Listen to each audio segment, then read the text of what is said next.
They aren't destructive unless you count that one Simpsons gag. Surely, there has to be some other reasoning why the GOP members voted to expel those specific J's, but not the other J, right? I mean, besides the racism? Or the fact that they were specifically protesting their colleagues' inaction on gun control. Is there any other gosh darn reason they claim this expulsion happened besides spite? That's why you're standing there, because of that temper tantrum that day, for that yearning to have attention. That's what you wanted. Well, you're getting it now. So I just advise you, if you want to conduct business in this house, file a bill. Be recognized, stand there and present it, and pass it.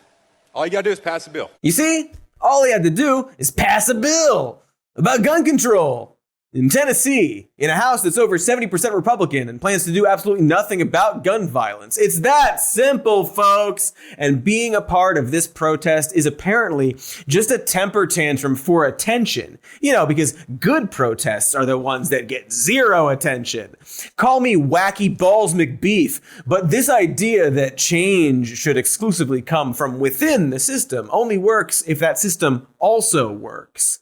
And considering that the Tennessee GOP is refusing to enact gun control laws, and in fact are helping the gun industry when public opinion in the state shows that most people want gun control, well, then that system is broken. You can't purposefully ignore democracy and then wag your puffy digit when people look for solutions outside of the system.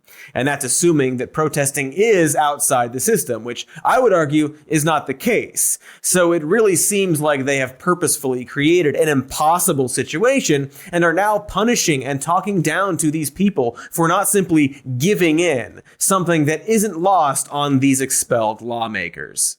How many of you want to be spoken to that way?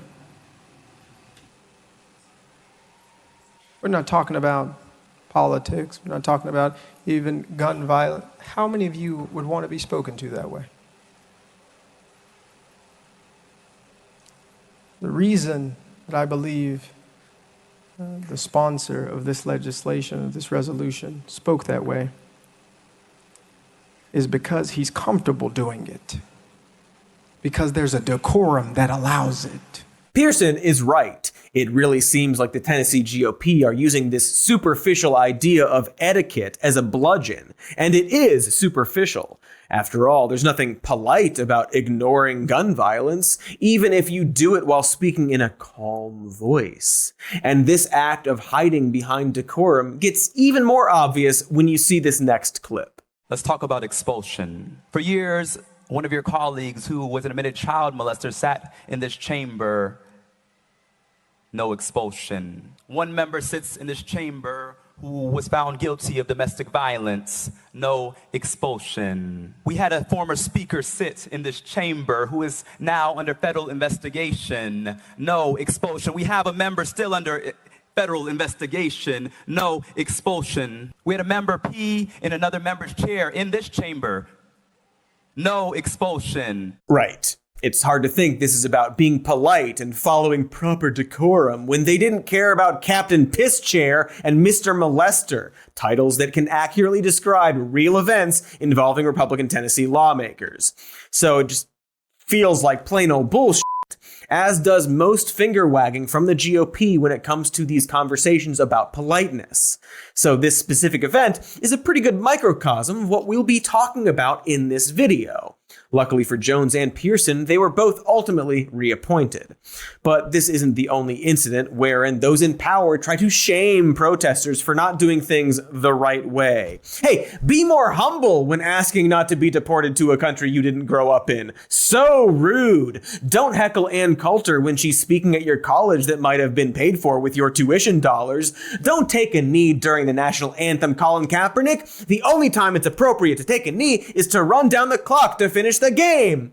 So if all of those methods are apparently the wrong way to protest for a cause, what's the right or correct way for the public to properly and effectively express discontent to those in power? Seems like a bit of a puzzle, since politicians will attempt to block their critics on social media, barricade themselves in their office, or even, allegedly, hide on a fucking rooftop rather than face their constituents.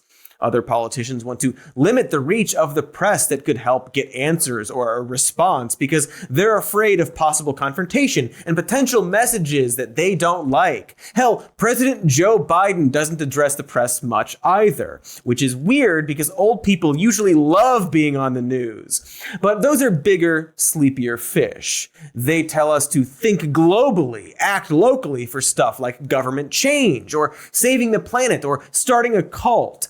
So I guess we should start with our local city and state councils, right? That way we can do some change on a small scale and watch it magically grow like those pills that you submerge in water and turn into sponge dinosaurs that smell weird and taste weird too, I'm told. Second Simpsons reference right there. Good for you for watching. But more and more of these council meetings throughout the US are closed to public comment or make their meetings Zoom only to give the moderators an ability to limit or ban chat, which also limits accessibility to only those with internet access. They also limit accessibility in general by taking away phone options or changing meeting times to ones that make it harder for regular people to attend due to typical workday hours. And even if you jump all those hurdles, they can still cut your speaking time. Or they have the power to just ban or punish you for being disruptive, which seems pretty subjective and generalized. Look, I know that public forums might be filled with people that seem off-putting or hell-bent on discussing unimportant matters to get personal attention. Or at least that's how pop culture portrays them. Sometimes they might be vampires or Simpsons reference number 3. It's your children's future. Children are important. Yes. It'll cost you. Taxes. I'm sure that's the image in their minds every time they add a new hurdle to this process, or just get rid of town hall meetings altogether. But now that this avenue has been kneecapped and ostracized, anyone looking to enact change is left with two possible choices. Either wait and hopefully, maybe, eventually vote in people who can undo or stop the thing, perhaps after the next election cycle if we're good little voters, unless your area is gerrymandered again, or, freaking protest. Not because it's fun or for attention, but because there's no other way. Are protests disruptive? Sure are. That's the point. But that's what happens when you take away all the non-disruptive tactics, isn't it? The bullhorn is all we have left, which of course makes it especially frustrating when they are now complaining about all the noise. Because we're now seeing this weird push against protests. This idea that modern demonstrations are somehow more uncivil than they used to be. And while they tend to be the loudest, it's not just the right saying this. Even the people who believe in the causes will often claim that certain tactics will hurt the cause or create these weird moral lines about what is and isn't off limits. There seems to be this vague idea of the correct way to protest that's now bouncing around everyone's minds. And so this episode is going to explore that. After the break, we're going to talk about what the supposed rules are to protesting and figure out the, if any, so-called right way. I see you down there. Oh, hi, Mr. Cody. Wombo is just rebuilding the corn cream pipeline so that Wombo and Cody and everyone else can get all the corn cream they need. So you're just going to keep doing this? You're not mad or... Wombo believes in forgiveness, and Wombo forgives Cody for doing violences against Wombo. Violence? I never touched you. I threatened violence, which is different. You used violence against Wombo's property, which makes you and what you represent bad. But Wombo forgives. Yes, he does. Does Mr. Cody want to sing a song with Wombo about how Wombo forgives Mr. Cody? Okay, thanks. Yes. So this is what I'm talking about. Thank you, Wombo, for demonstrating what a dumb shit thinks. And actually, Wombo, so I have some corn cream for you to apologize.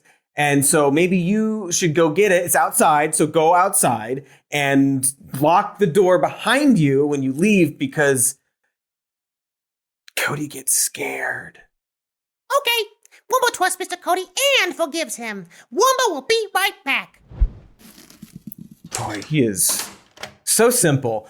So I'm gonna go put a bunch of stuff in front of my door, and why don't you watch ads while that happens?